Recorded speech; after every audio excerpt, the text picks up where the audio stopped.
Okay. Well, my first memory is still as vivid today as when we came.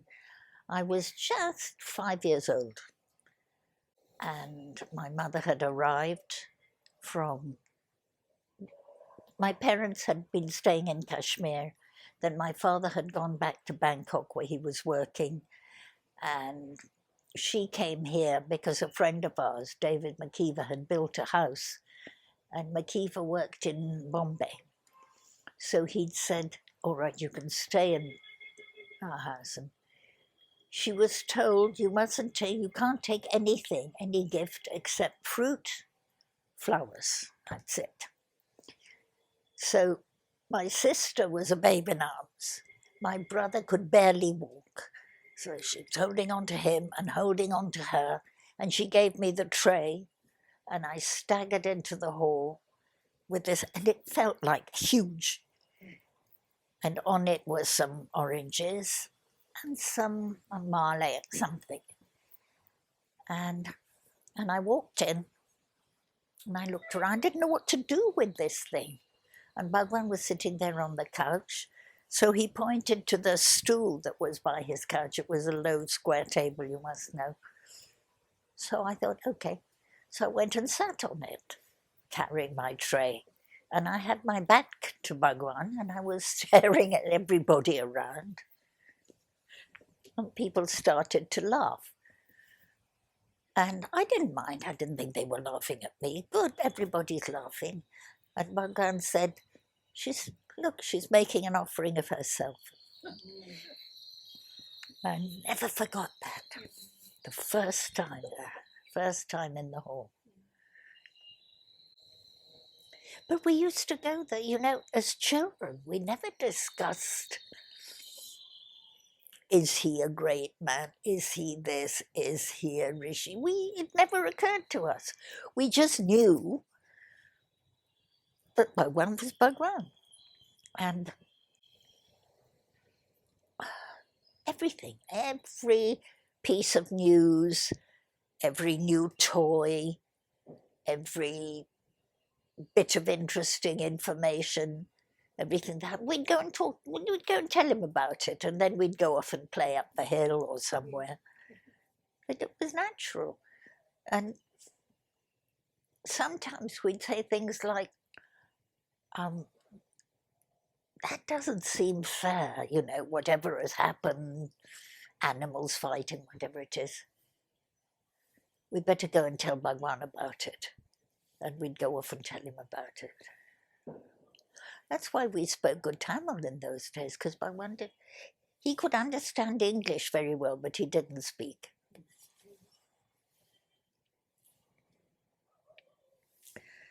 My sister took her doll, or was it mine? I don't remember now.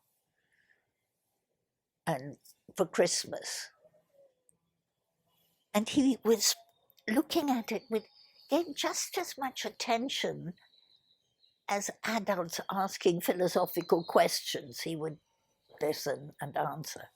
Showed him the doll, and he said, look, the eyes open and close.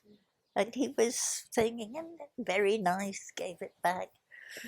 I took a book I got called the Mother Goose book, full of nursery rhymes. And it was falling to pieces a bit, so he gave it to, what's he called, Mauniswar, somebody who was there and who used to open the letters and the newspapers and all of that. And he gave it to him, and he said, get it rebound. So I left it behind somewhere. I've lost it. Anyway, what else? More memories. There were those 3 big rocks on the hill path. And the 3 of us used to play. Each had a huge rock as a world, not a country. There was Began, Nevis, and Florena. Those were the 3 worlds. And we'd shout across from one world to another, Adam tend to say, my soldiers are going to come and attack you. And I tended to say something like, oh, don't be so silly, I don't want to be attacked. And, that was an afternoon's play. And Bhagavan came by, and I was walking in between. And this I remember. I looked at him and I suddenly thought, I really love you so much. I told him, Bhagavan, I love you so much. And everybody around said, and I thought, oh dear, they think I'm a good, sweet girl, and I'm really not. And Bhagavan knows that. So I said to him, yeah, but I love the monkeys too. And he knew what I meant. He smiled. But of course, there was a lot of shock horror, How can she talk about loving Bhagavan and loving monkeys in the same breath? But anyway, we never thought that there would ever be an end, a time when he wasn't sitting there to listen to us. Of course, one doesn't as children.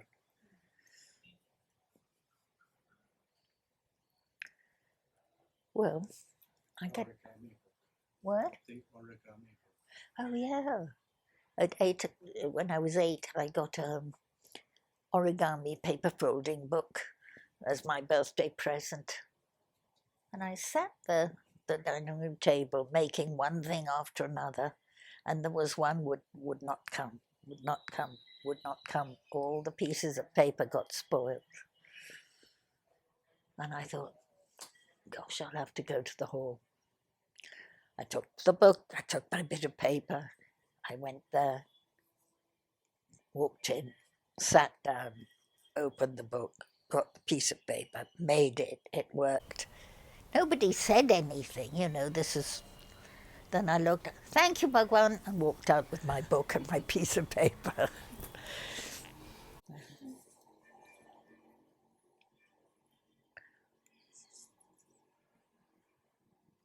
I don't think there were many other children here then. There must have been some. I mean, there were your father, your family was here. But I think we stood out because there were no other Western children, But we all blended in, and we spoke Tamil then quite fluently and much better than now.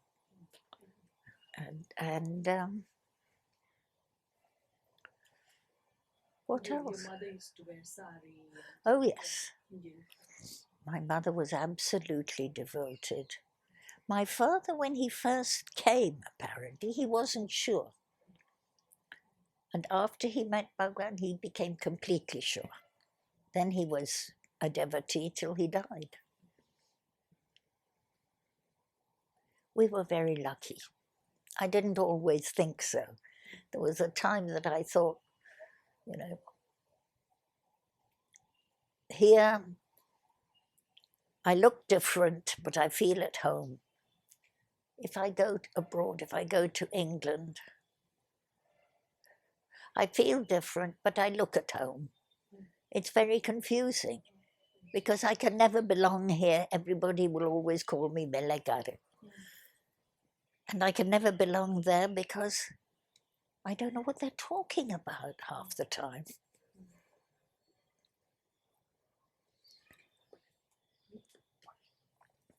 What else can I remember? The lady whose husband died. I can remember that, yes. Every foreigner came to our house because between them my parents spoke a number of languages. My mother was Polish and she spoke German and French and whatever. But foreigners meant people from New Delhi, New Zealand, New York. Everybody was foreign, If they didn't speak Tamil, they were foreign. And this lady came.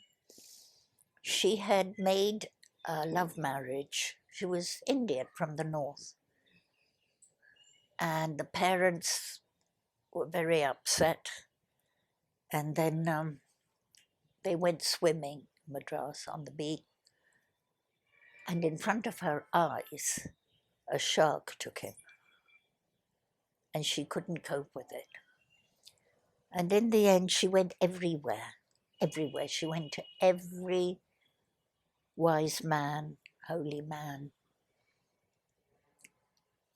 You know, what did we do wrong? Who did we harm? We married each other, we behaved correctly. Why?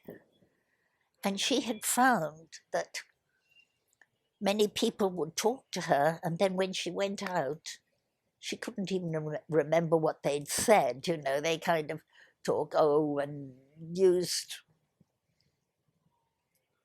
long phrases about the soul and spirituality and so on. She wanted an answer. And when she came to our house, I was not a particularly sensitive child, but I couldn't bear sitting there because she was tense like this. She was wound up like a... Anyway, she talked for a bit and I was busy creeping out and running off. And my mother said, take her to the ashram. And I said, and me? Go on, take her. And when my mother said, go, you went, you know, nobody argued. So I went with her.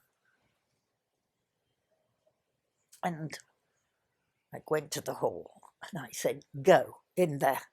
And I ran off because I was very uncomfortable with her. You know how some people, when they're in a state of tension or fear or whatever it is, you can't be in their presence.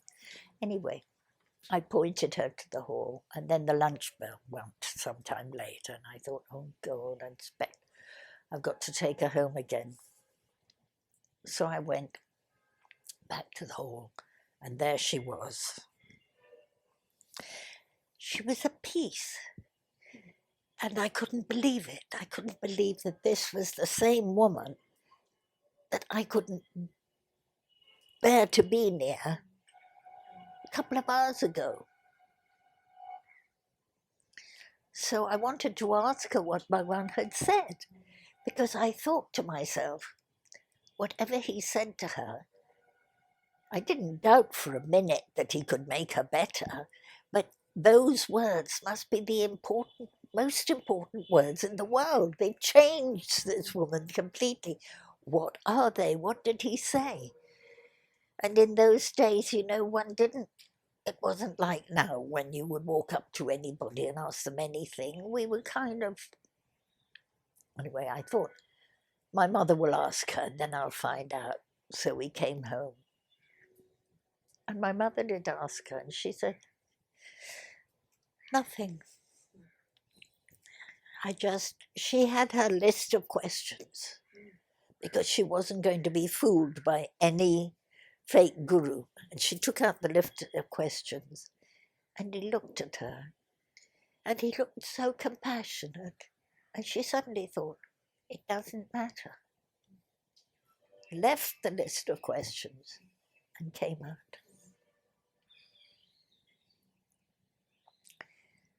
But every time Bhagavan performed a miracle, which that was a miracle, it was always in such a laid-back way that you could say, it could be anything. That was like the story of the monkeys, when the monkeys used to cling to the window next to his couch. And he read in the papers that they were sending a van round to collect monkeys. They were all being exported to the United States for experiments. And he read this, and he looked up. The king monkey was sitting there, clinging to the window, and he laughed, and he said to this monkey, you see that? You better take your tribe away, They may be coming to catch you. And they came, and there wasn't a monkey. Not one monkey in Tiruvannamalai. there again, it could have been just chance. It could have been the monkey decided to go away. Nothing was done as with a splash. It was all very low-key. That was like the Jedka driver. His wife died, and it was monsoon time, and he couldn't afford to. I believe there's somewhere you can go which is protected, but it costs more if you're going to cremate, do a cremation. And he couldn't afford anything, so he went to tell Bhagavan his problem. And Bhagavan just looked out of the window and said, it might clear up. And he completely trustingly, he made all the arrangements. He went, he cremated his wife, and then the rain came down again. So there's a. What else can I tell you that? Is there anything else I ought to remember and I can't? I can't think of anything else. The letter you wrote to Bhagavan, Which one? as he was during. Oh, his yes, Nirvana yes, yes. phase. My mother wrote that he was very, very, in a very serious condition. I don't know what made me write that. I said, don't worry, Bhagavan knows what is best for us. And I really, you think I would have said best for himself, but I said best for us. And we showed him all our letters then. Everybody, people would come in. Anyway, when Bhagavan read that and he said, there, you see, best for us. He approved of that. I miss those times in the hall, which was so warm then, because people would chat. I think it's a more Indian thing. We meet and everybody together and people talk about things. And sometimes, of course, there were serious spiritual questions. Sometimes there was a lot of laughter. People would tell stories. Sometimes it was just pure gossip. My sister bought a new carpet or a new mat. I mean, but I think it has become the Western idea of a cathedral now. And everybody goes, shh. Because I once committed a terrible sin. I was sitting in there and I saw somebody I'd known in my childhood. I said, hello. God, what have I done? Help.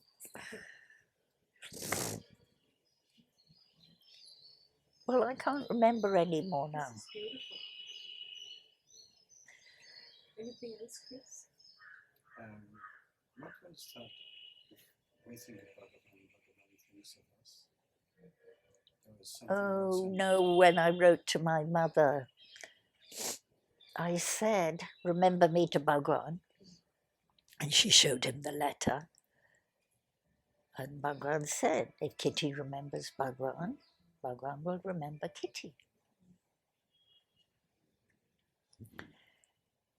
And as I went through all the vagaries of life and the ups and the downs and this and that, that one sentence has given me courage to do whatever I needed to do and so on.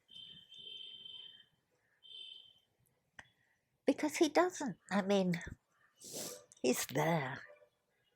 He's there. I know that if we remember him, he doesn't interfere though. He doesn't change the way things must happen and the way things fall out to make things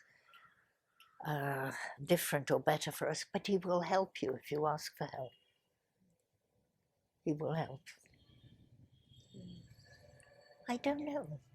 I feel that if Bhagwan gave one tiny fleeting thought to something, something would happen. I think once, I don't know who it was, it might have been Savadikari, your great-grandfather, yes? Who was, poor man, he was worried, so worried about money. And somebody mentioned it to Bhagavan, who said, you know, if I gave one thought to money, you wouldn't know where to put it. But there was one time when, for the Jayanti, I think, somebody had forgotten to order fruit, and there was no fruit served. And the fellow who was in charge, I believe, of ordering and had forgotten to order it, ran to Bhagwan and told him, are you? So he wouldn't go, he was scared of him. And he would always send somebody else, you know. He was actually nervous of him. And this guy went and told Bhagwan that there were no fruit. And Bhagwan said, He didn't answer, didn't say anything. Then there was a phone call in the office from the station. You know, all these boxes of fruit have come. There's no label on it. We feel they must be for you. Will you send somebody to collect them?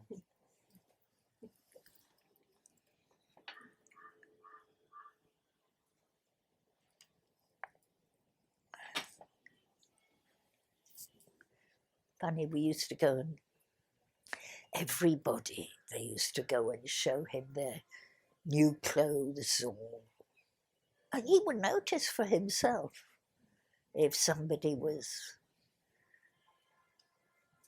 doing something different, whatever.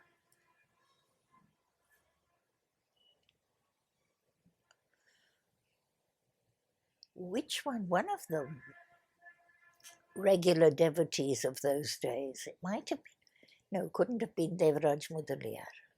No. One was distantly related to Bhagwan, wouldn't have been Mudaliar, somebody there. And they had relatives and would talk to him about, you know, this one is going to marry that one and somebody is going to do this and that and the other, all of these stories. Yeah. Well, you talking about Adam reminds me that he got some sweets. Somebody gave him some sweets. And we used to go to Bhagavan, tell him everything in those days. So he went, and he went to show him something. And he says, I've got some sweets. And Bhagavan said, he said to Bhagavan, do you want one? And Bhagavan said, oh, they're enough for everybody, like we were talking about the other day. And he said, no, but you can have mine. And he took it out of his mouth and he put it in Bhagavan's hand. Can you imagine all the old Brahmins? Ayo! And Bhagavan said, never mind, you eat it, and gave it back to him. And that was the end of that. But that was always, are there enough for everybody? Otherwise he wouldn't take. I wonder if he would have eaten this one. He brought along.